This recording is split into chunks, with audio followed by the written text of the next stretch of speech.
Good morning. Welcome to House Human Services. Today is Wednesday, January 14th. We are picking up our Community Action Agency bill, page 534, and reviewing the changes that we made yesterday. Great, thank you. Good morning, Katie McGlynn, Office of Legislative Counsel. You have an amendment to look at. I will share my screen. That amendment was posted on our website. Thank you. So we're looking at 534, which is the Community Action Agency bill. Yesterday, the committee discussed changes to two sections of Title III. So what you have in front of you is not a strike-all amendment. It instead just takes out those two sections of the bill that were in the bills introduced and puts in two new replacement sections with your changes. So that means you have to use two documents together to get the full idea of what is in the bill that you are considering. So 3904 was the Community Action Agency, it said plan last time you saw it. And then you asked that Lily work with me and with Amy Johnson to put together some language. So this is what is coming back from that. So now it is Community Action Agency Assessment and Plan.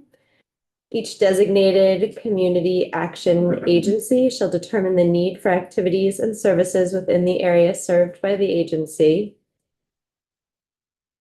Every 3 years, complete an assessment and incorporate that information into an annual community action plan. The plan shall include a schedule for the anticipated provision of new or ongoing services and shall specify the resources that are needed by and available to the agency to implement the plan. So that's the first section. And then in 3905, we have language, the community action agencies that was in your underlying draft. Two places in subsection A where you're changing community service agency to, one place, community action agency that was in your underlying draft. On page 2, line 2, it says it shall administer its programs as set out in the community action plan instead of the community services plan. So that is to mirror the language in the previous section. In subsection B, we have the same strikeout of the non-hyphenated community-based for the hyphenated community-based. And then in terms of the subdivisions in B, yeah, you decided to reorganize the order of those. So now what had been 2 or what is currently 2 would be 1. And then what had been or currently is 1 bumps down to 2 on the list. So under subdivision 1, starting on line 14, the newly renumbered subdivision 1, you added language that a minimum of 1/3 of the members of the board are persons chosen in accordance with election procedures adequate to ensure that they are representative of individuals with low income.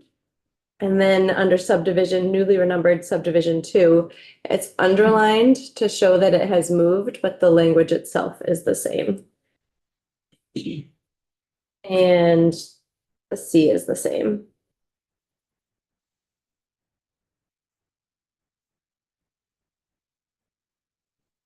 That's it. Thank you. Yeah.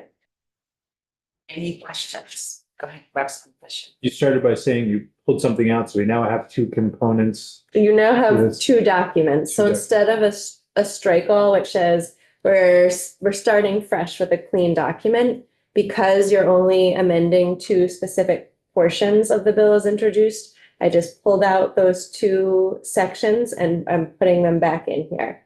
So if you look at your bill as introduced, you have a section 1 amends 3901, 3902, 3903, 3904, 3905.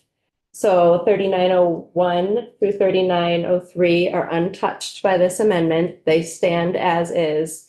And all that's happening is you're replacing the 3904 and 3905, and your bill is introduced with these two sections. That makes sense? I think so, rather than, since we have a moment. Yeah, yeah. Don't mind a Yeah. little bit of education here.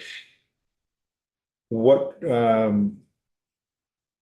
would we have been prohibited from, or is it just not clear practice to have simply amended those sections in? If you want to strike all, I can do it as a strike all. Sometimes when there are just narrower amendments, if the whole bill isn't being amended, we'll just amend those the sections amended.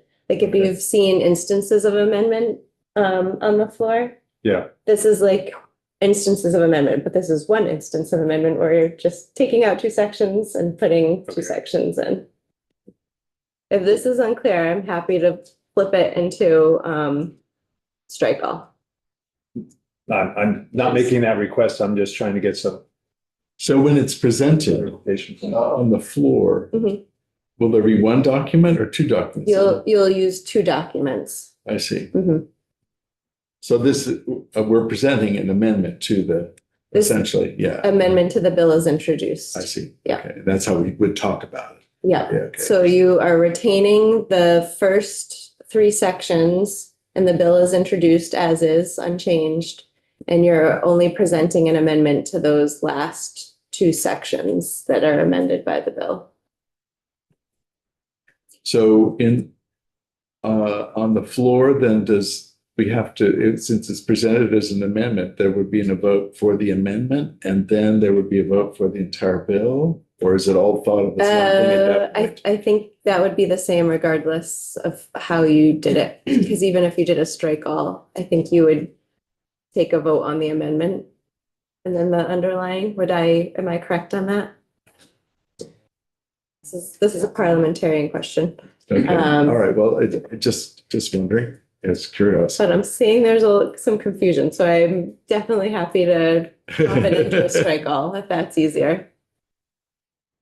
I'm I I would saying it's defer easy. to Madam Chair when she returns Okay. to hear, like, from her experience, what's most like easily understandable on the floor. Okay. This is kind of a straightforward bill. Mhm. And to me, if doing it one way might like raise some questions that are confusing members on the floor. So I don't know the answer to that. I understand it, Mhm. but I could see how there might be confusion on the floor. Mhm. Yeah, because you Yeah. would speak to the bill and then you would speak to the amendment. So, but you could do the presentation together, but I am a little question on how the vote would happen. Because first we vote on the bill and then the underlying amendment. Mhm. So other way around. You No, you vote on the Amendment amendment first. and then you vote on the bill as amended. As amended. So ended. Yeah. Yeah, sorry. And do correct. you know? Yes. Anne's online. Thank Yes. you. Yeah, that's a light. So- Yeah, sorry. Yeah, so you can leave the thing up. I can just, my voice here, but Katie was right. Either way, there's two votes because a strike all is an amendment to the original, just like just doing this one piece would be an amendment to the original. But the difference would be people would be voting first on a total replacement versus voting first on the two pieces replacing, and then go to the vote on the bill as amended.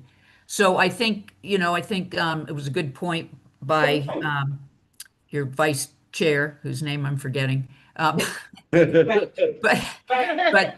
that I think with a very short bill like this, dividing it into two pieces makes it seem like, oh, it was a simple bill, but then we rethought a section, and so there's something significant about what we rethought.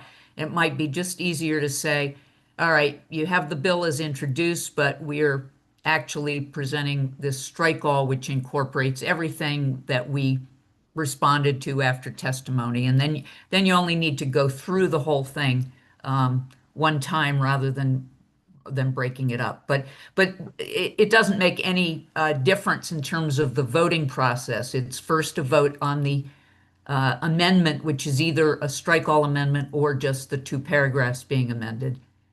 And then a vote on the bill as amended. Okay. Would you like me to pop this into a strike all? Sounds like that's the direction everyone's heading. I think so. Okay, let me do that now. So let's go offline. We'll take 10 minutes.